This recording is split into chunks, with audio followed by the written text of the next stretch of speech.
Shalom, mari kita mulai ibadah kita hari ini, ibadah ILC.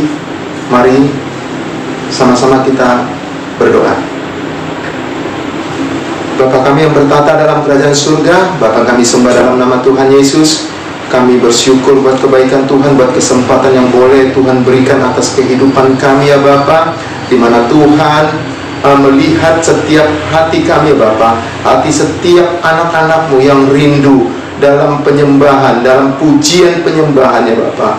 Mari Engkau ambil alih ibadah kami hari ini, ibadah ILC kami hari ini ya Bapa. Biar lewat pujian penyembahan kami Tuhan disenangkan. Ambil alih semua ibadah kami, baik kami WL, singer, pemusik, bahkan setiap kami yang memuji menyembah Engkau dalam setiap rumah-rumah kami, dalam setiap tempat kami. Ada kuasa di dalam doa kami, di dalam pujian kami. Terima kasih Bapa. Kami mau undang Roh Kudus agar setiap pujian penyembahan kami dalam ibadah hari ini ya Bapa, kami merasakan lawatan Tuhan, kami merasakan jamahan Tuhan. Terima kasih Bapa. Kami siap memuji, menyembah, meninggikan nama-Mu hanya di dalam nama Tuhan Yesus. Mari yang percaya sama-sama kita katakan amin. Mari kita sama-sama membacakan Mazmur 91. Dalam lindungan Allah. Orang yang duduk dalam lindungan yang maha tinggi dan bermalam dalam naungan yang maha kuasa akan berkata kepada Tuhan, tempat perlindunganku dan kubu pertahananku, Allahku yang kupercayai. Sungguh, Dialah yang akan melepaskan engkau dari jerat penangkap burung, dari penyakit sampar yang busuk. Dengan kepaknya, Ia akan menudungi engkau. Di bawah sayapnya engkau akan berlindung. Kesetiaannya ialah perisai dan pagar tembok. Engkau tak usah takut terhadap kedahsyatan malam, terhadap panah yang terbang di waktu siang, terhadap penyakit sampar yang berjalan di dalam gelap, terhadap penyakit menular yang mengamuk di waktu petang. Walau 1000 rebah di sisimu dan 10.000 di sebelah kananmu, tetapi itu tidak akan menimpamu. Engkau hanya menontonnya dengan matamu sendiri dan melihat pembalasan terhadap orang-orang fasik. Sebab Tuhan ialah tempat perlindunganmu, yang maha tinggi telah kau buat tempat perteduhanmu. Malapetaka tidak akan menimpa kamu, dan tulah tidak akan mendekat kepada kemahmu. Sebab malaikat-malaikatnya akan diperintahkannya kepadamu untuk menjaga engkau di segala jalanmu. Mereka akan menatang engkau di atas tangannya, supaya kakimu jangan terantuk kepada batu. Singa dan ular tedung akan kau langkahi. Engkau akan menginjak anak singa dan ular naga. Sungguh hatinya melekat kepadaku, maka aku akan meluputkannya. Aku akan membentenginya sebab ia mengenal namaku. Bila ia berseru kepadaku, aku akan menjawab. Aku akan menyertai dia dalam kesesakan. Aku akan meluputkannya dan memuliakannya. Dengan panjang umur akan kukenyangkan dia, dan akan kuperlihatkan kepadanya keselamatan daripadaku. Amin. Mari kita sama-sama membacakan apa yang dimaksud dengan Pentakosta ketiga.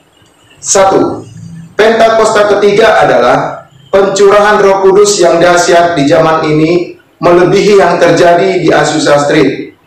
2. Pentakosta ketiga akan mengakibatkan penuaian jiwa yang terbesar dan yang terakhir sebelum Tuhan Yesus datang kembali. 3. Pentakosta ketiga akan membangkitkan generasi Yeremia, yaitu anak-anak muda yang dipenuhi Roh Kudus, cinta mati-matian kepada Tuhan Yesus, tidak kompromi terhadap dosa, dan akan bergerak untuk memenangkan jiwa. 4. Pentakosta ketiga lahir di Indonesia dan bergerak ke bangsa-bangsa. Gerakan ini dari timur ke barat dan akan kembali ke Yerusalem. 5. Pentakosta ketiga akan memberikan kuasa untuk menyelesaikan amanat agung, dan setelah itu Tuhan Yesus datang kembali. Amin.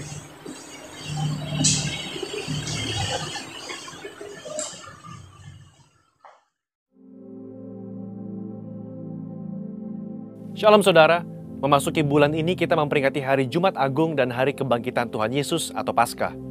Salah satu perdebatan yang terjadi beribu-ribu tahun sejak gereja berdiri adalah apakah kematian dan kebangkitan Yesus itu benar-benar terjadi atau hanya isapan jempol belaka. Di dalam Voice of Pentecost kali ini, kita akan membahas mengenai fakta kebangkitan Kristus. Pertama, kita perlu bertanya dahulu, apakah Yesus benar-benar mati secara historis di atas kayu salib? Karena ada juga teori yang beredar di luar sana bahwa Yesus tidak benar-benar mati. Faktanya adalah Yesus secara historis terbukti benar mati di atas kayu salib menurut hukuman Romawi saat itu. Kita memiliki bukti-bukti kuat dari kitab Perjanjian Baru dan kitab sejarah di luar Alkitab yang mencatat ada seseorang bernama Yesus yang betul-betul mati di atas kayu salib. Kedua, bahkan seorang pakar sejarah Perjanjian Baru yang juga seorang ateis dan kritikus utama terhadap kebangkitan Yesus, yaitu Dr. Gerd Ludemann, berkata, secara historis tidak dapat disangkal bahwa Yesus betul-betul mati. Nah, yang seringkali menjadi pertanyaan orang adalah, apakah betul Yesus itu bangkit dari kematian? Bagaimana saya bisa menjelaskan hal ini kepada orang yang ragu? Hari ini kita akan melihat setidaknya 4 fakta sejarah yang membuktikan kebangkitan Kristus. Pertama, fakta bahwa kubur Yesus itu kosong. Ini adalah salah satu bukti terpenting mengenai kebangkitan Yesus. Karena bahkan orang-orang yang tidak setuju dengan pengajaran Yesus, yaitu para imam kepala dan orang Farisi, mengakui bahwa kubur itu kosong.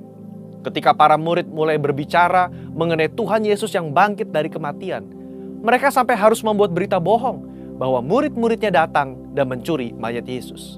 Poinnya adalah, imam-imam kepala saat itu juga sadar bahwa kubur Yesus kosong, tetapi mereka tidak mau mengakui kebangkitan Tuhan Yesus.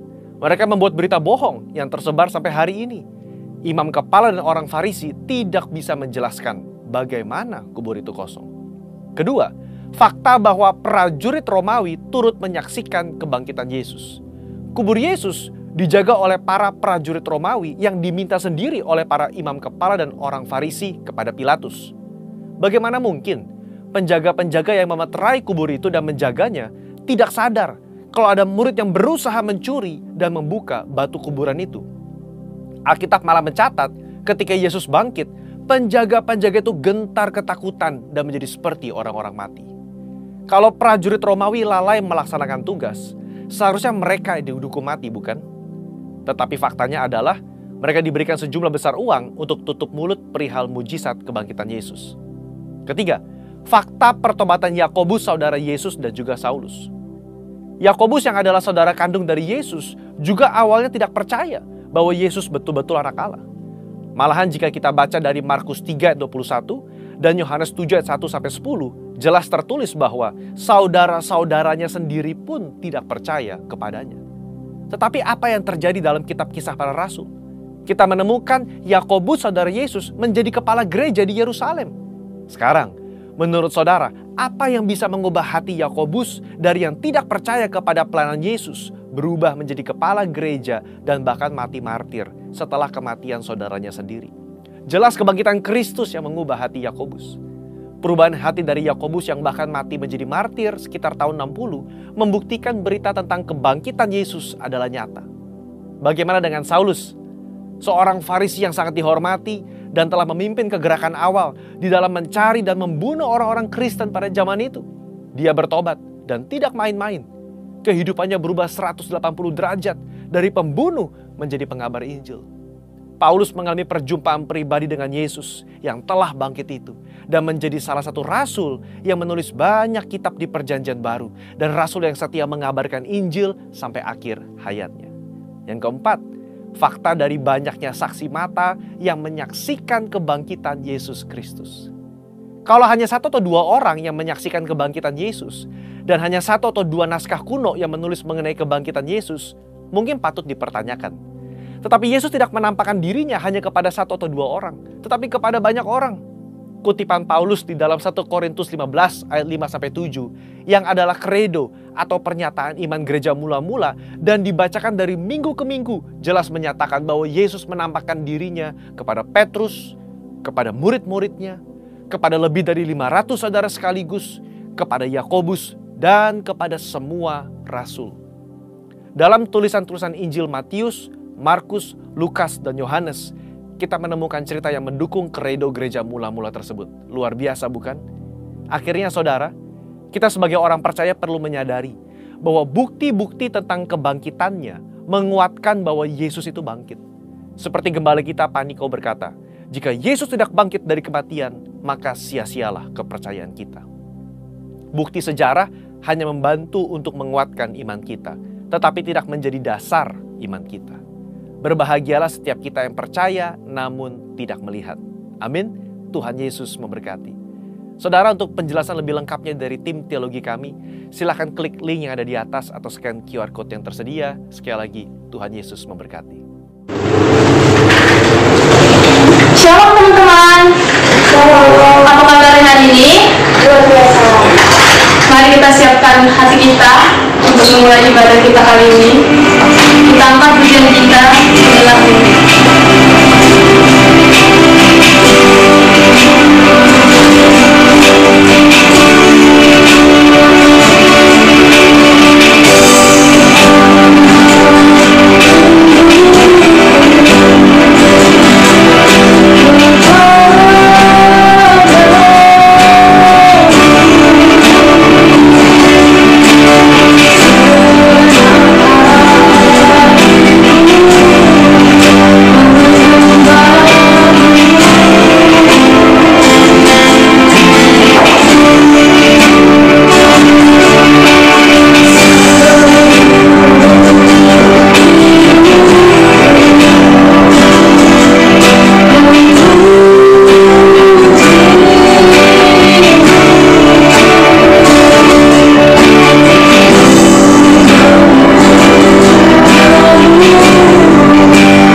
segala pujian penyembahan yang kau berikan untuk melakukan ya Tuhan.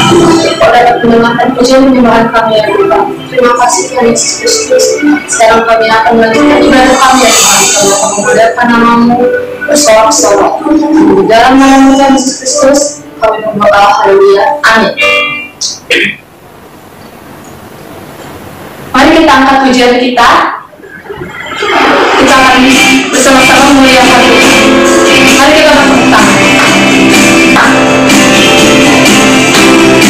Mari kita katakan bersorak kalau bagi kita.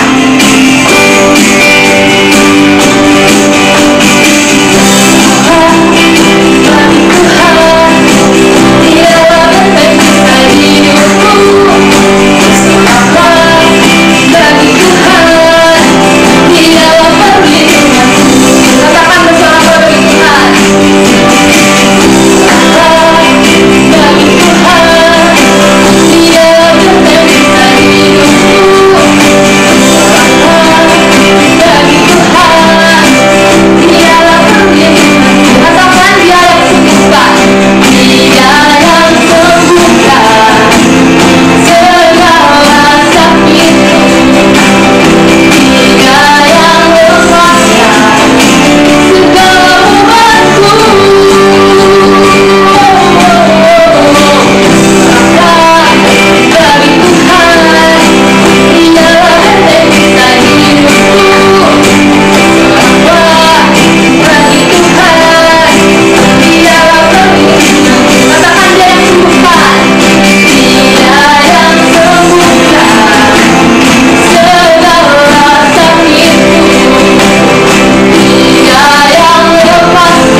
kita bersatu sebelum kita dengarkan firman Tuhan. Kita bersatu dalam doa, kita berdoa.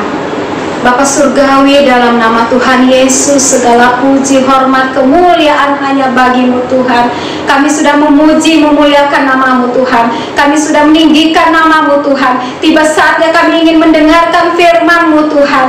Dan kami rindu Tuhan, lewat firman-Mu kehidupan kami semakin diubahkan, kehidupan kami semakin diperbaharui, karena kami semakin mengenal siapakah Allah Tritunggal kami itu Bapa. Terima kasih Tuhan, terima kasih. Berkati kami semuanya Tuhan, berkati kami yang siap dan rindu untuk mendengarkan firman-Mu Bapa. Terima kasih Allah Roh Kudus, terpujilah nama-Mu. Dalam nama Tuhan Yesus kami sudah berdoa dan mengucap syukur. Haleluya, amin. Puji Tuhan. Saat ini kita akan bersama-sama membuka Alkitab kita dari Kejadian 1 ayatnya yang ke-26. Kejadian 1 ayat yang ke-26. Kalau sudah dapat, kita baca bersama-sama. Demikian firman Tuhan. Berfirmanlah Allah, baiklah kita menjadikan manusia menurut gambar dan rupa kita, supaya mereka berkuasa atas ikan-ikan di laut dan burung-burung di udara, dan atas ternak dan atas seluruh bumi, dan atas segala binatang melata yang merayap di bumi. Puji Tuhan. Adik-adik yang kekasih dalam Yesus Kristus, manusia hanya dapat mengenal Allah jika Allah menyatakan dirinya kepada manusia. Manusia hanya dapat mengenal Allah jika Allah menyatakan dirinya kepada manusia. Bagaimana kita bisa mengenal Allah kalau Dia tidak menyatakan dirinya kepada kita? Saya tidak akan mungkin mengenal Marcel jika Marcel tidak memperkenalkan dirinya kepada saya. Saya juga tidak akan mungkin mengenal Kiel, mengenal adik-adik yang lain kalau adik-adik tidak memperkenalkan dirinya kepada saya. Dan begitu juga Allah. Dan Allah yang kita kenal adalah Allah yang menyatakan dirinya sebagai Allah Tritunggal. Allah yang kita kenal adalah Allah yang menyatakan dirinya sebagai Allah Tritunggal. Bukan berarti Allah kita ada 3. Tetapi dalam doktrin iman Kristen mengakui satu Allah yang esa. Itu bisa kita baca di dalam Ulangan 6 ayat yang keempat. Di dalam Ulangan 6 ayat yang keempat, di situ dikatakan Allah kita esa. Namun ada 3 pribadi, yaitu Allah Bapa, Allah Anak, dan Allah Roh Kudus. Di mana ketiganya sama-sama kedudukannya, sama-sama kuasanya, sama kemuliaannya, sama kehebatannya. Kesatuan Bapa, Anak, dan Roh Kudus yang adalah 3 pribadi, yaitu Allah yang tunggal, didasari atas kasih yang sempurna demi keselamatan manusia. Karena kasihnya yang begitu besar, Allah menciptakan manusia dan menghendaki agar manusia ciptaannya itu selamat. Karena kasihnya begitu besar, Allah menciptakan Yesus Kristus sehingga kita tidak binasa, melainkan beroleh hidup yang kekal. Oleh karena itu, Bapa mengutus putranya, yaitu Roh Kudus, yaitu Yesus Kristus, untuk menebus dosa umat manusia melalui wafat dan kebangkitan Yesus yang baru beberapa hari kita rayakan. Terlaksanalah karya penyelamatan untuk manusia. Dan tidak hanya sampai di situ. Sesudah Yesus bangkit naik ke surga, diutuslah Roh Kudus untuk meneruskan karya keselamatan Allah dengan membimbing perjalanan hidup manusia menuju keselamatan yang abadi. Maka jelaslah bahwa keselamatan itu terjalin atas relasi yang sangat intim antara Bapa, Anak, dan Roh Kudus. Saat ini kita mau belajar tentang ketritunggalan Allah. Yang pertama, Allah Bapa, sebagai Allah Bapa. Allah Bapa, Allah yang bersemayam di atas kita. Allah yang daripadanya bersumber segala sesuatu. Kita baca bersama-sama di dalam 1 Korintus 8 ayatnya yang ke-6. Dikatakan, namun bagi Dia hanya ada satu Allah saja, yaitu Bapa,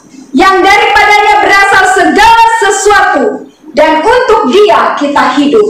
Dan satu Tuhan saja, yaitu Yesus Kristus, yang olehnya segala sesuatu telah dijadikan, dan yang karena Dia kita hidup. Dikatakan bahwa Allah yang bersemayam di atas kita, Allah yang daripadanya lah bersumber segala sesuatu. Bagi kita hanya ada satu Allah saja, yaitu Bapa, yang daripadanya berasal segala sesuatu, dan yang untuk Dia kita hidup. Hanya untuk Dialah kita hidup. Dari Dialah segala sesuatunya, sumber segala sesuatunya. Selain itu Allah Bapa, Dialah juga pencipta, Dia juga pemelihara hidup kita. Di dalam Matius 6 dikatakan, dalam Matius 6 ayat yang ke-25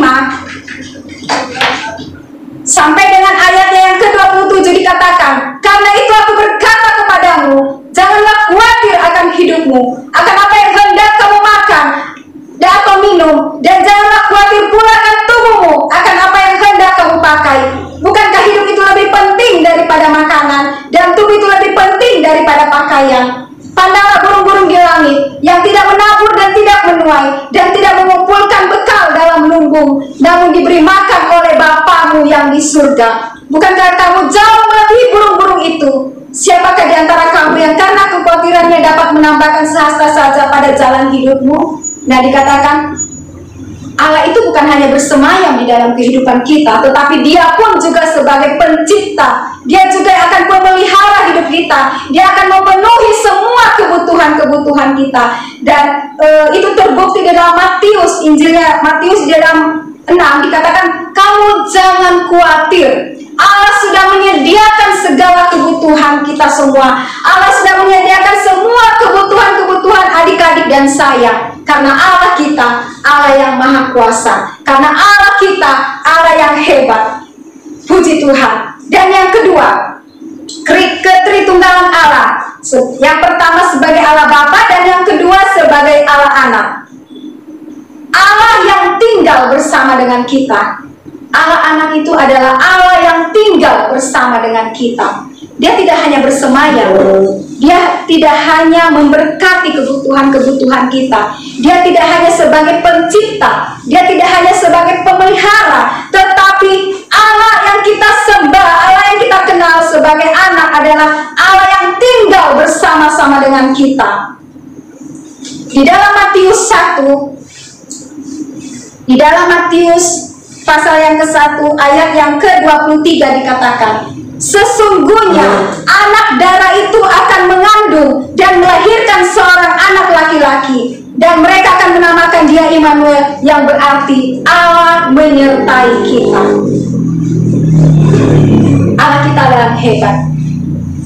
Dia tidak hanya bersemayam, Dia tidak hanya bersemayam jauh di atas, tetapi Dia mau tinggal dekat dengan kita. Dia mau tinggal dekat dengan adik-adik semuanya. Dia mau tinggal dekat dengan saya dan kita semuanya. Tujuannya adalah untuk menyelamatkan manusia yang sudah jatuh dalam dosa. Dia tidak melepaskan ciptaannya. Dia selalu menuntun kita. Dia selalu tinggal bersama-sama dengan kita. Itulah Allah Anak. Dan yang ketiga, Allah Roh Kudus. Allah Roh Kudus adalah Allah yang diam di dalam kita, yang senantiasa bekerja di hati kita. Kita melihat lagi di dalam 1 Korintus 3 ayat yang ke-16 dikatakan demikian firman Tuhan. Tidak tahukah kamu bahwa kamu adalah bait Allah, dan bahwa Roh Allah diam di dalam kamu? Dikatakan Allah Roh Kudus diam di dalam hati kita. Allah tidak hanya tinggal berserta pada zamannya, hidup di Palestina, hidup di mana-mana, tetapi hadir dalam rohnya. Roh Allah diam di dalam kita. Roh Allah diam di hati adik-adik dan saya. Jika kita sudah tahu bahwa kita adalah bait Allah, maka kita tidak boleh melakukan apapun yang akan memisahkan kita dari Allah Kudus. Jika kita sudah tahu kita ini bait Allah, kita tidak perlu mengotori, menajiskan diri kita. Dan yang membuat kita tidak layak untuk dipakai sebagai alatnya, kita tetap mau menjaga kekudusan kita, karena kita ini adalah bait Allah. Kita ini adalah kepunyaan Tuhan. Untuk itu kita mau tetap hidup dalam kekudusan. Kita mau jauh dari pergaulan-pergaulan bebas. Adik-adik yang terkasih dalam Yesus Kristus, firman Tuhan saat ini mengingatkan kepada kita bahwa kita ini adalah bait Allah. Tidak tahukah kamu bahwa kamu adalah bait Allah dan bahwa Roh Allah diam di dalam kamu? Kita ini adalah bait Allah. Untuk itu, mari kita menjaga pergaulan kita. Mari kita dimanapun kita berada, kita tetap menjaga kekudusan hidup kita. Kita mau lepaskan semua hal-hal duniawi. Kita hindari semua hal-hal duniawi. Kita mau katakan tidak kepada narkoba, kepada rokok, kepada pergaulan-pergaulan bebas, kepada ikut-ikutan tawuran, demo-demo, kenakalan-kenakalan anak-anak zaman saat ini. Kita mau tanggalkan, kita mau tinggalkan semuanya itu. Katakan tidak kepada hal-hal yang membuat Allah murka. Karena kita sadar kita ini adalah bait Allah. Untuk itu kita mau menjaga kekudusan hidup kita. Dimanapun kita berada, kita di sekolah, kita di lingkungan, dimanapun kita berada, kita mau mencerminkan bahwa hidup kita ini adalah bait Allah yang senantiasa menjadi saksi-saksi Kristus.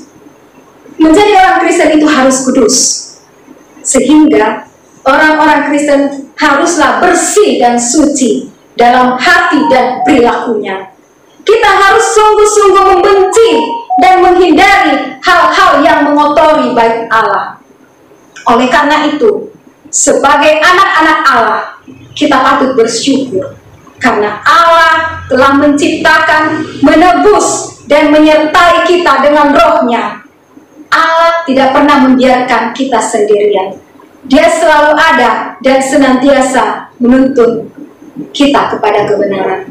Saya percaya adik-adik semua senantiasa dipimpin, dipelihara oleh Roh Kudus, senantiasa dituntun oleh Roh Kudus, sehingga kalau ada teman-teman yang mau mendekati, yang mau mempengaruhi untuk ayo kita pergi ikut-ikut tawuran, ayo kita misalkan di sekolah, satu contoh, yuk aduh gak usah belajar deh, nanti kalau ujian kita nyontek aja. Saya percaya ada Roh Kudus yang mengingatkan untuk tidak menyontek, untuk tidak hidup dalam pergaulan bebas, karena baik tubuh kita adalah baik Allah. Ajaran tentang Allah Tritunggal memang sulit dipahami. Tujuannya bukan untuk memuaskan rasio kita, melainkan untuk menghibur kita bahwa keselamatan dari awal sampai akhir semata-mata pekerjaan Allah Tritunggal saja. Dan sekali lagi saya mau katakan, Allah kita Allah yang esa. Allah kita Allah yang esa. Allah hanya dapat dikenal melalui Kristus. Tanpa Kristus, kita mengenal Allah sebagai Allah yang jauh dan menakutkan. Tetapi lewat pengorbanannya, kita mengenal Allah yang begitu dahsyat, yang begitu kasih, yang begitu mengasihi kita. Dengan demikian, melalui perenungan tentang Allah Tritunggal ini, kita hendaknya bertobat dan tanpa ragu-ragu mengimani Allah Tritunggal yang senantiasa berkarya dalam kehidupan kita. Saya percaya adik-adik semuanya adalah anak-anak terang, anak-anak yang sudah dimerdekakan, yang senantiasa memiliki gaya hidup, doa, pujian, dan penyembahan. Semoga kasih karunia dari Allah Bapa dan dari anaknya Yesus Kristus dan dalam persekutuan dengan Roh Kudus menyertai kita sekalian. Amin. Kita bersatu dalam doa. Kita berdoa. Terima kasih Tuhan Yesus, kalau kami sudah mendengarkan firman-Mu Tuhan. Kami bersyukur Bapa, Tuhan kembali mengajarkan kepada kami bahwa kami memiliki Allah Tritunggal, Allah yang esa. Tetapi kami percaya Tuhan, Allah kami Allah yang hebat, Allah kami Allah yang dahsyat. Engkau rela memberikan anak-Mu Tuhan untuk disalibkan demi kami yang berdosa Tuhan. Siapakah kami ini Tuhan Yesus, sehingga Engkau begitu mengasihi kami Tuhan, sehingga Engkau memberikan nyawa-Mu Tuhan untuk menebus kami yang berdosa ini Tuhan. Kami bersyukur Bapa, kami bersyukur. Bahkan Tuhan, Engkau mengirimkan Roh Kudus-Mu Tuhan untuk senantiasa menuntun kehidupan kami, untuk senantiasa memelihara kami, untuk senantiasa menghibur kami Tuhan Yesus. Karena kami percaya Tuhan Engkau... Sebelum kita mengakhiri ibadah kita, mari kita terima berkat Tuhan. Kasih karunia yang berlimpah-limpah dari Allah Bapa dalam Putranya Yesus Tuhan dan persekutuan yang manis dengan Allah Roh Kudus menyertai kita semua mulai hari ini sampai Maranatha Tuhan Yesus datang yang kedua kali. Dalam nama Tuhan Yesus kita yang sudah terima berkat Tuhan, sama-sama katakan amin.